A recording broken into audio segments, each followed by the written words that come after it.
Yep. All right. So then we will go ahead and get started. And whoever pops on will pop on. Like I was saying before you got on, Tina, everybody forgive me. I am parenting right now. So I'm in my car because I'm multitasking. But it's okay. You know why? Because we say we're building a lifestyle, right? So we don't need excuses for why we can't do this or we can't do that. No, we build a lifestyle around whatever we already have going on. So we're doing nutrition class from the car today, and it's all good. And this Yes. And this evening, we're talking about carbohydrates. I was going to make it solely about sugar. We'll touch on sugar a little bit, but we're going to have another class where we talk in detail about sugar and sweeteners because I feel like that deserves a conversation all by itself, right? Now, yes, we know sugar is a carbohydrate, but there's so many other carbohydrates. So I figured I'd start with carbohydrates. And um, most people do know that it's one of our three main macros, right? We have proteins, we have healthy fats. Yes, we have bad fats too, but we need the healthy fats. And then we have carbohydrates. And I know with all the like fad things that's going on and the keto diets, and we're doing this, people seem to think that we don't need carbohydrates and we need to eliminate them from our diet. But we actually do need some carbohydrates, right? Because they are actually our body's primary source of energy. And they're found in so many different foods. So even though you think like I'm going super low carb or I'm gonna cut out carbohydrates, no matter what, you're still going to get them, especially if you're still eating vegetables. Like, yeah, you might cut out fruit and other stuff, but many vegetables are still carbohydrates. Beans, even though they're a great source of protein, they're also a carbohydrate, right?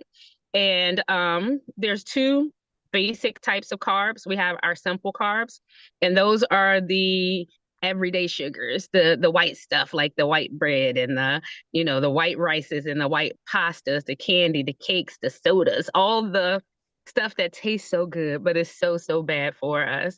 And tend to hit our body, spike our sugar levels up really high, give us this really fast boost of energy, and we think, oh, I need that, right? But no, we don't want those carbohydrates. We want to kind of cut those out completely, truth be told. Hey, Brenda, we kind of really want to cut those carbohydrates out completely. And some of those even the simple carbs are sometimes found in dairy products, natural sweeteners like honey and stuff like that. But then we have our complex carbohydrates, and those are the ones that have more starch and fiber in them.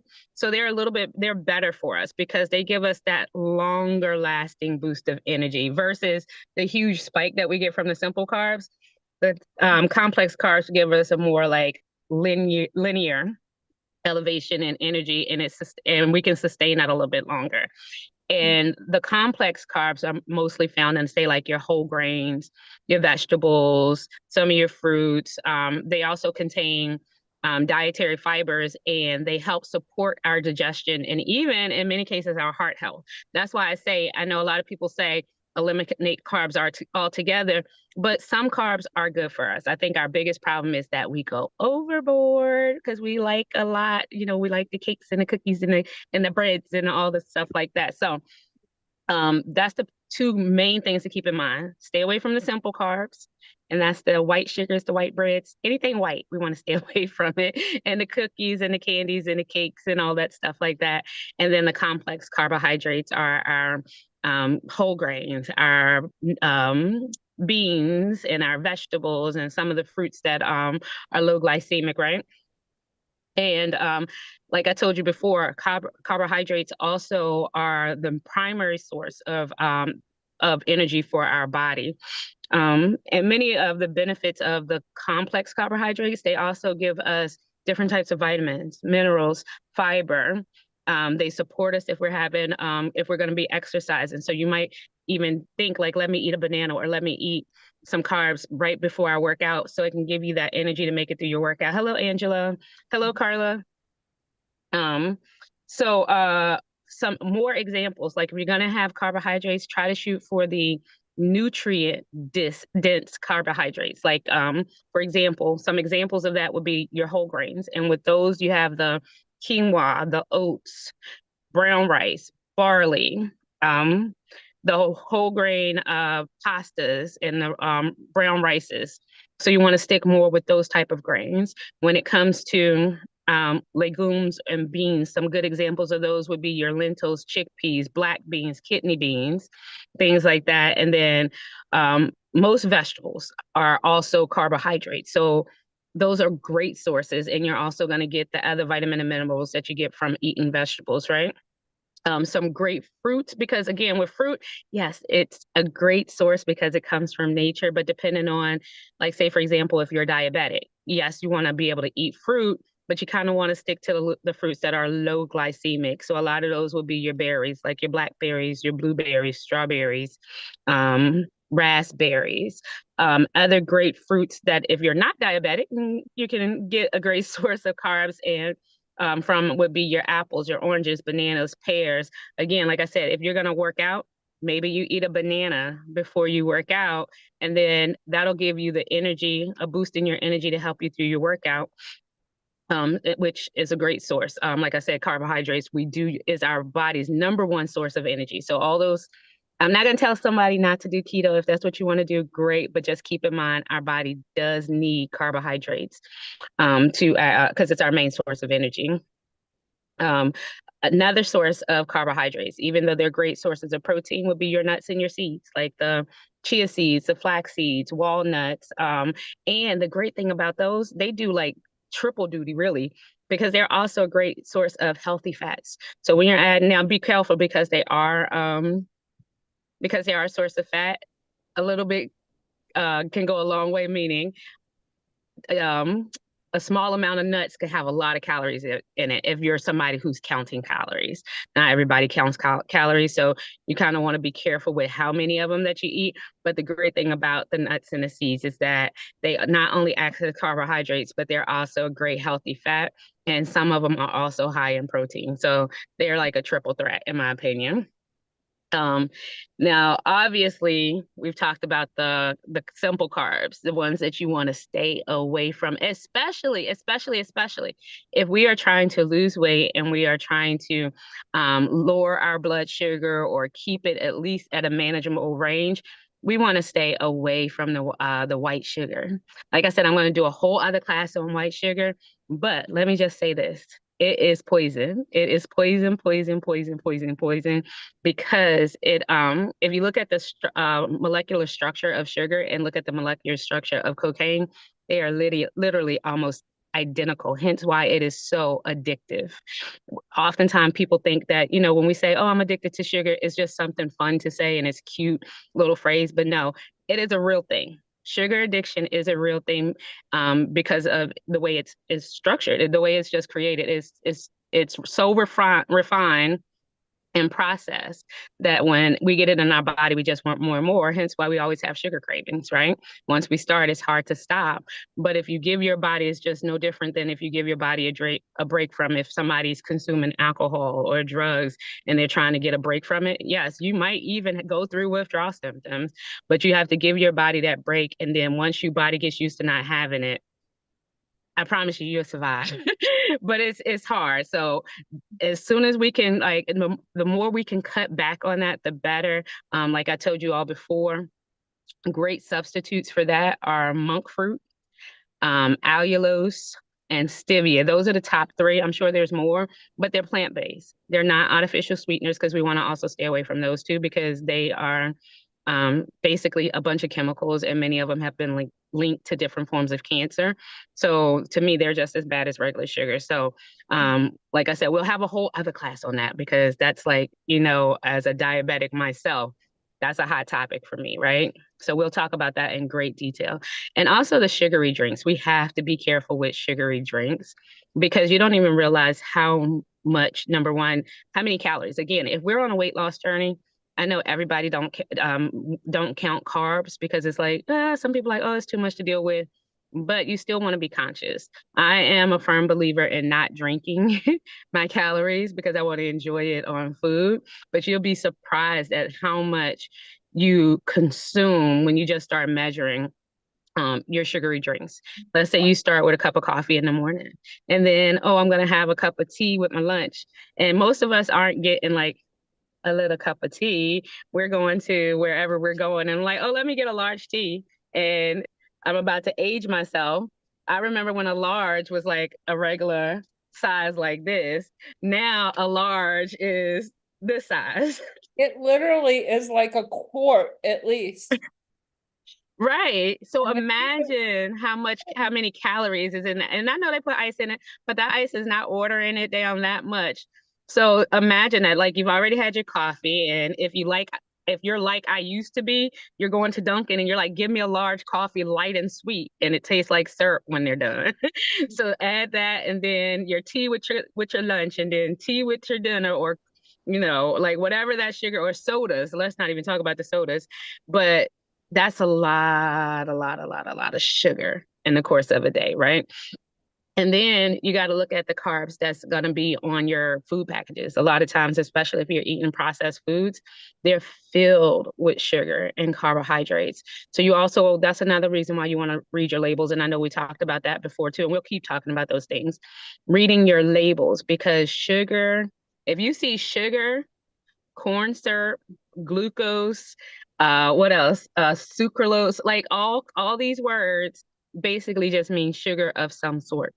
So then you want to look at the label and see how many carbohydrates are in it. And the more carbohydrates and more added sugar, you kind of want to stay away from those, because it's really again, how it processes in the body, it just all turns into sugar in your blood system. So whether you're diabetic or not, you really want to be conscious of that, because it's just constantly spiking your insulin levels. And as long as our insulin levels stay high, it's going to be harder for us to lose weight.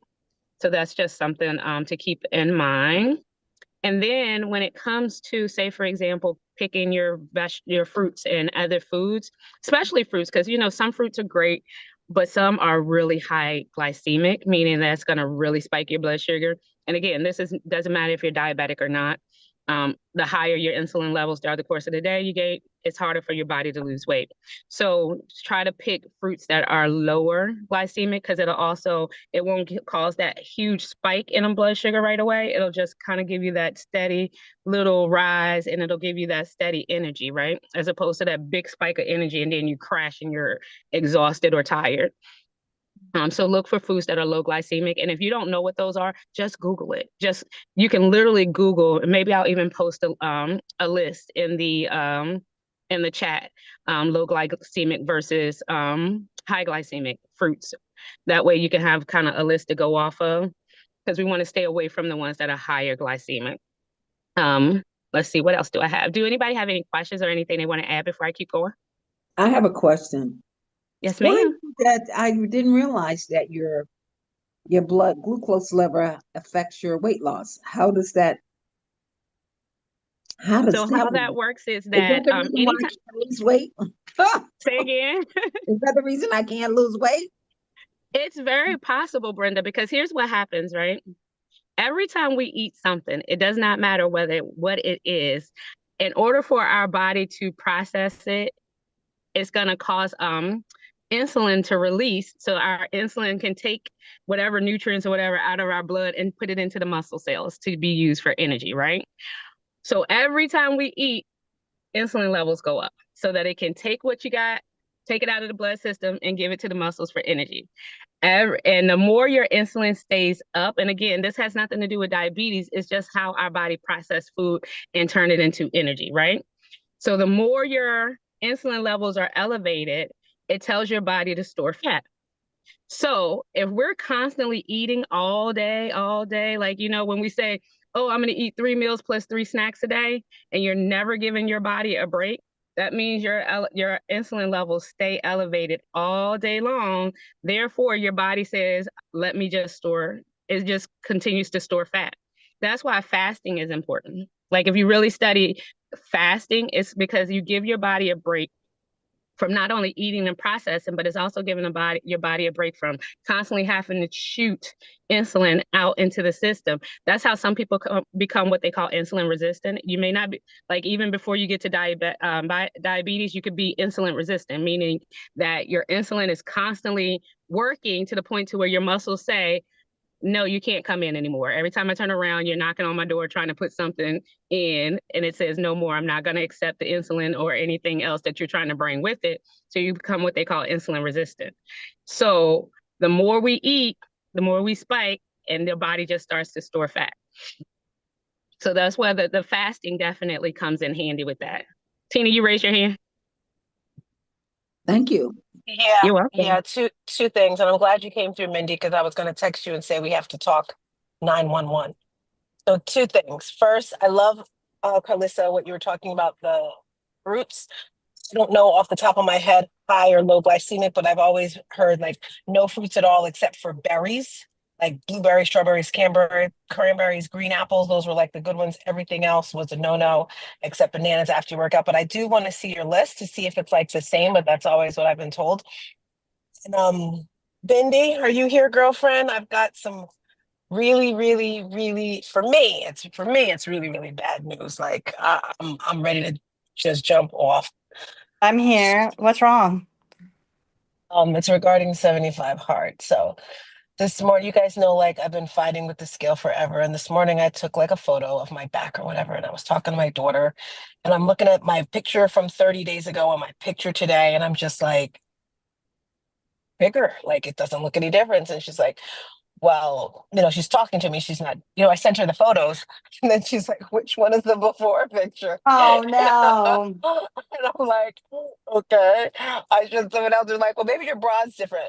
So then she's like, there's something called PCOS for like when you get older. And then, long story short, I did some research, Mindy, and you are stopping it today, 75 hard, because it is not designed for women over 40 or 50. First of all, it's too much workouts. And if you guys know, I was doing 2 times a day. Now I'm doing like 3, sometimes 4 workouts a day. Right. And for us, it doesn't, with our progesterone or testosterone, all of that crap. All right. It doesn't work for our bodies when you're over 40 or 50. It raises your cortisol levels. For us, Mindy, we need to rest. We need different types of workouts, like stretching. Yes, you can do the strength, but I've just been like going way too overboard. So I officially quit 75 hard. I went to Burger King. Okay, I didn't do that bad because I got an Impossible Burger with 1 piece of bread. I couldn't do the 2 pieces of bread, but I had a piece of bread, and I had French fries, and I'm having a tropical smoothie thing. So yeah, So you 75 jumped hard is all not. the way off the ledge, huh? No, I had French fries. I had French fries and a piece of bread.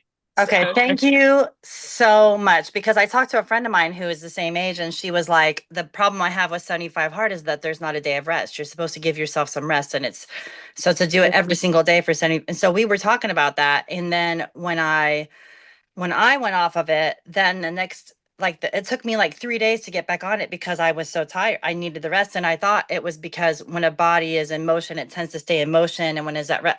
So I thought I was resting too much.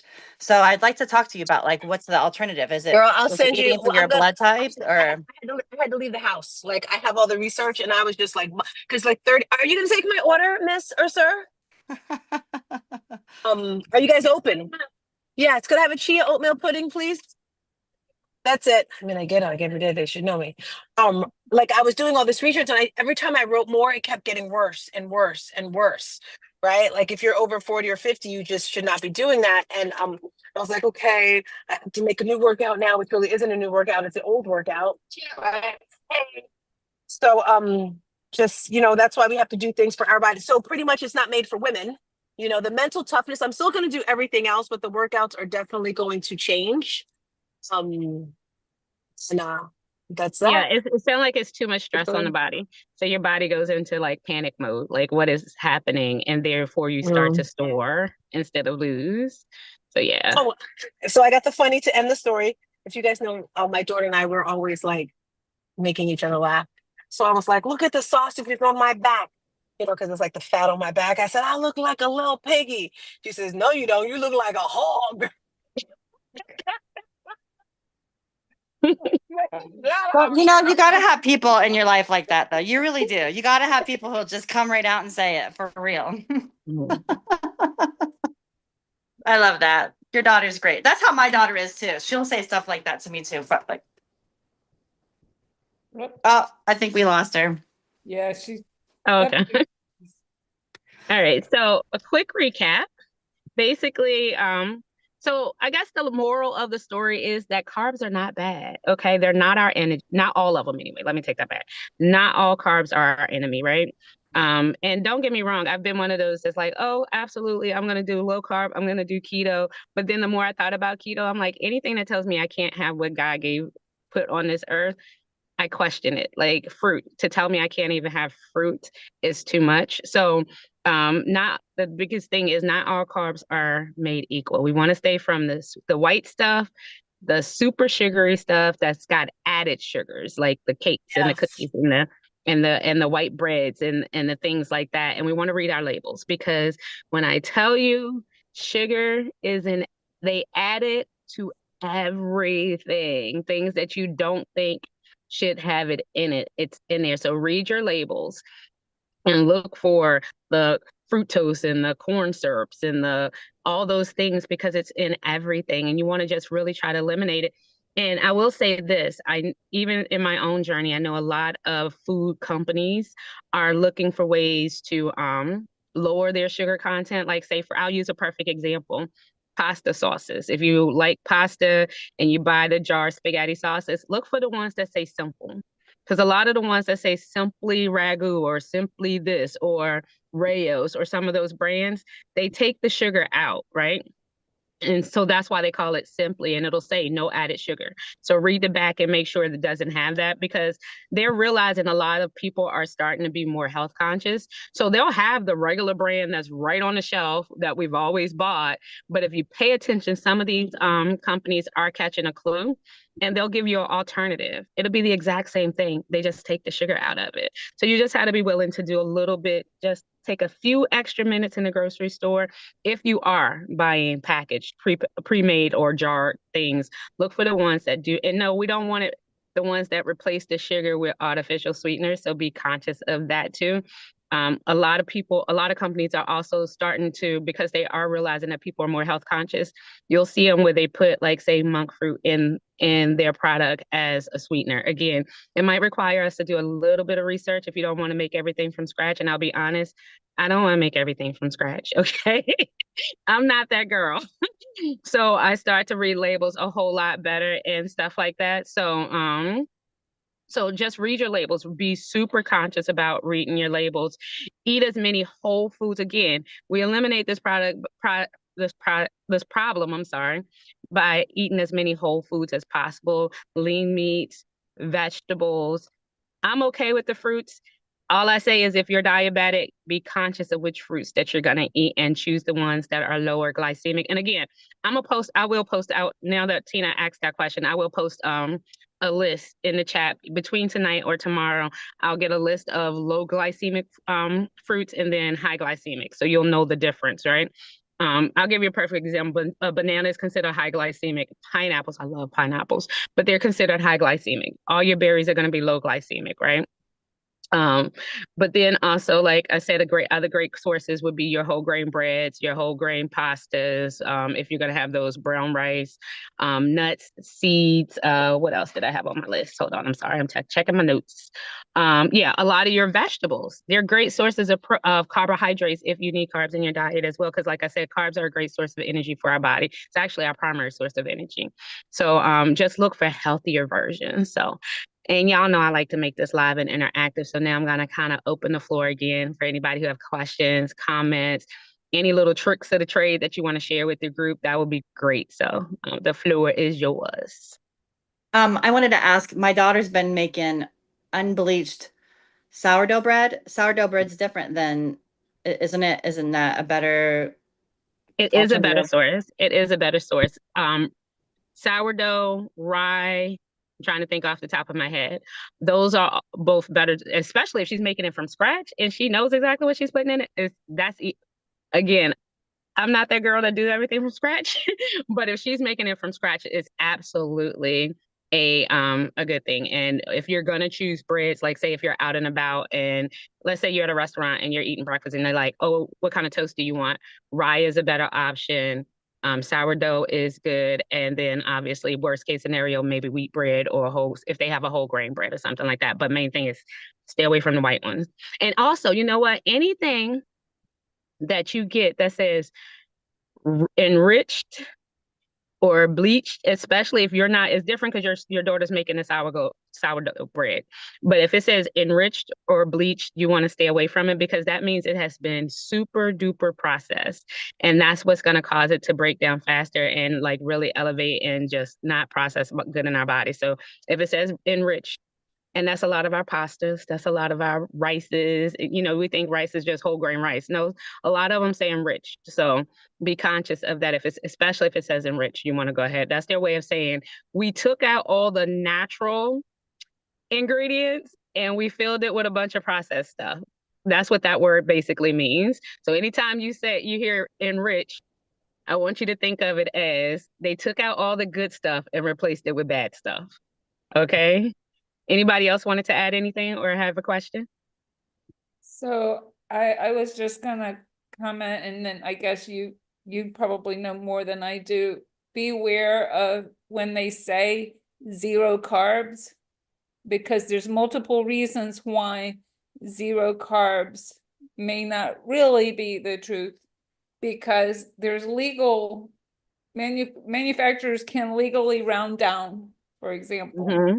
Is one thing they do. And then the other thing is, so they may have rounded down, and then the serving size, I mean, it's like in reality, no one's gonna eat, I can't think of a good example right now, but no one's gonna eat like 2 peanuts. Let's say it's peanuts. Right. You know, Right. so it's like, that's one of the things. And then the other thing you hit on when you were talking about sugar, even if it is 0 carbs, if it has a load of sugar, if you're not exercising, like to not only burn what you should be burning on a daily basis, but burning that extra off, it's gonna turn to carbs, which is gonna turn to weight. Exactly, Renee. Exactly. Because it all turns into sugar in our body, right? And then it's gonna turn to weight. And that's you touched on something with the play on words that they do with the labels and the product labels. They can, like, say for example, they'll say, oh, low fat, especially if it says low fat, stay away from it because that means they loaded it up with sugar. So it's like they told us way back, I guess in the 80s, they had that movement of getting rid of fat. Oh, fat is bad. You don't want to eat anything that has fat in it. But then they took the fat out and replaced it with sugar. Like, it is loaded with sugar. And come to find out, fat is not as bad as we thought it is. We do need some fat. We just need the healthier fats, not the, I don't know, like lard or whatever. I don't know, but we do need healthier fats. But yeah, so those are the biggest things. Like, carbs are not our enemy. We just need to know how to pick the right source of carbs. And then obviously for those who might be insulin resistant or diabetic, then you definitely have to, like, this conversation is a little bit different for people like that. You do have to really be low on your carbs, being super conscious. Even the good carbs might be bad for you. So you want to lower it. I won't say completely eliminate it, but definitely lower. Just look for better sources like the vegetables, the beans, the nuts, and some fruits, the low glycemic fruits like the berries. And like I said, I say green apples all the time because green apples are my favorite apple. So, but yeah, so any other comments or questions? And you know what, Mindy? I know we're not talking about that tonight, but I think when we were talking about fiber, you asked me about vegetables and I was supposed to get back to you. So I apologize for not getting back to you yet, but I do have an answer for that. Increase your water intake. And it's not uncommon. It's not just you.